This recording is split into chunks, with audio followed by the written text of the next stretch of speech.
남편이 처음 집을 나간 날, 난 그가 다른 여자를 만난 줄 알았습니다. 하지만 진짜 이유를 알게 된 날, 저는 무릎 꿇고 울 수밖에 없었죠. 그의 외면은 배신이 아니었습니다. 그가 숨기고 있던 건 슬프도록 깊은 상처와 누구에게도 털어놓지 못한 진심이었어요. 저는 경기도 외곽에서 작은 공방을 운영하며 8살 된 아들을 키우는 엄마입니다. 남편과는 대학 시절 동아리에서 만났고 5년 연애 끝에 결혼했죠. 서로를 누구보다 잘 아는 사이라 믿었고 결혼한 후에도 그는 언제나 다정한 남편이자 좋은 아빠였습니다. 아침이면 늘 도시락을 싸주고 퇴근길엔 편의점에서라도 작은 꽃 한 송이를 꼭 사오던 사람. 아들은 그런 아빠를 세상 누구보다 자랑스러워했어요. 엄마, 나도 커서 아빠처럼 멋진 남자가 될 거야. 그 말 하나에 저는 하루의 피로가 모두 녹아내리곤 했죠. 그런데 3년 전부터 남편이 조금씩 달라졌습니다. 퇴근이 늦어졌고 휴대폰을 들고 베란다에서 조용히 통화하는 일이 늘었어요. 처음엔 바쁜가 보다 대수롭지 않게 넘겼지만 어느 날부턴가 외박까지 하기 시작했습니다. 요즘 무슨 일 있어? 왜 이렇게 늦어? 남편은 피곤하다는 말만 반복했죠. 처음엔 믿었지만 점점 불안이 커져갔습니다.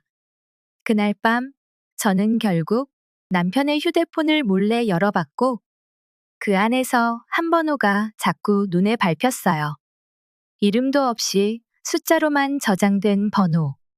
통화 기록은 거의 매일 늦은 밤마다 그 번호로 길게 이어졌더군요. 심장이 덜컥 내려앉았어요. 설마 하면서도 혹시 다른 여자가 있는 건 아닐까? 생각이 꼬리에 꼬리를 물었죠. 다음 날 남편이 없는 틈을 타 저는 떨리는 손으로 그 번호로 전화를 걸었습니다. 그런데 예상과는 전혀 다른 낯선 노인의 목소리가 들려왔어요. 아, 혹시 영수 씨 가족이신가요? 요즘 병원에 잘 못 오셔서 걱정했는데. 병원? 직감적으로 뭔가 큰 비밀이 있다는 걸 느낀 저는 그 번호를 따라 병원으로 향했습니다. 도착한 곳은 도심 한복판의 낡은 요양병원이었어요.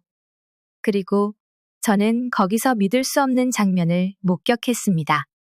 남편이 허름한 옷차림으로 휠체어를 밀고 있었어요. 그 앞에 앉아 있는 건 초점 없는 눈을 가진 할아버지 한 분. 남편은 조용히 노인의 손톱을 깎아주며 곁에서 담요를 덮어주고 있었습니다. 아버지, 오늘도 된장찌개 해드릴게요. 기억 안 나시죠? 어릴 때 제가 싫다고 도망다녔던 그 반찬이에요. 남편의 말에 간호사가 다가와 조용히 말을 건넸습니다. 영수 씨 아니었으면 이분 정말 외로우셨을 거예요. 따님도 한동안 연락 없고 가족 중에 이렇게 챙기시는 분 처음이에요. 그 말을 들은 순간 저는 숨이 멎는 듯 했어요. 내가 그렇게 의심하고 미워했던 남편은 매일 밤마다 치매에 걸린 친아버지를 돌보고 있었던 겁니다. 그 아버지는 남편이 유년 시절 그토록 증오했던 존재였어요. 가정을 버리고 떠났던 남편의 마음에 깊은 상처를 남긴 사람. 저는 조용히 남편에게 물었어요. 왜 말 안 했어? 왜 혼자 끌어안고 있었어? 남편은 울먹이며 말했습니다. 당신이 싫어할까봐. 난 그 사람을 평생 증오했어. 하지만 아버지가 되고 나서 알겠더라. 사람이란 게 다 약하고 또 아플 수 있다는 걸. 처음엔 그 사람이 쓰러졌단 얘기 듣고도 가고 싶지 않았어. 근데 내가 그를 떠올릴 때마다 우리 아들이 생각났어. 혹시 내가 그 사람을 미워한 만큼 나도 언젠가 그런 아버지가 될까봐 그게 너무 무서웠어. 그래서 마지막만큼은 용서하고 싶었어. 그래야 당신한테도 아들한테도 부끄럽지 않은 아버지가 될 수 있을 것 같았어. 그날 저는 남편의 손을 꼭 잡고 함께 울었습니다. 그가 숨긴 건 거짓이 아니라 용기였습니다. 오랜 상처를 마주하고 자기 자신을 치유하기 위한 고통스러운 결단이었죠. 며칠 뒤 남편의 아버지는 조용히 눈을 감았습니다.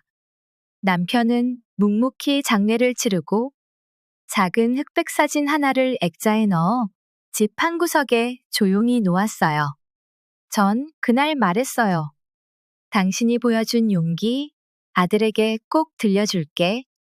그게 진짜 어른이자 가장이란 걸 알게 해줄게. 그 후로 우리 가족은 조금씩 달라졌습니다. 함께 밥 먹는 시간이 많아졌고, 잠든 아이의 머리를 쓰다듬으며 조용히 웃는 밤도 많아졌죠. 완벽하지 않아도 괜찮습니다. 우린 서로를 알아가고 이해하며 진짜 가족이 되어가고 있으니까요. 혹시 지금 누군가를 오해하고 있다면, 혹시 그 사람의 진심이 들리지 않아 멀어지고 있다면, 한 번쯤은 마음으로 다시 들여다보길 바랍니다. 말하지 못한 사정 뒤엔 때론 진심이 숨어 있을 수도 있으니까요. 이 이야기를 전하면서 저도 다시 한번 가족을 떠올려 봤습니다. 우리가 살아가는 하루하루는 아마도 말하지 못한 이야기들로 가득하죠. 누구나 마음속엔 말하면 상처받을까 숨겨온 진심이 있고 용서하지 못한 과거가 있죠. 하지만 누군가의 침묵이 꼭 외면은 아닐 수도 있어요. 그건 말 대신 내민 마지막 용기일지도 모릅니다. 우리는 완벽해서 사랑받는 게 아니라 불완전함마저 껴안아줄 때 진짜 사랑이 시작되는 거니까요. 오늘 이 이야기가 당신의 누군가를 다시 바라보는 따뜻한 눈이 되기를 바랍니다. 끝까지 함께 해주셔서 고맙습니다.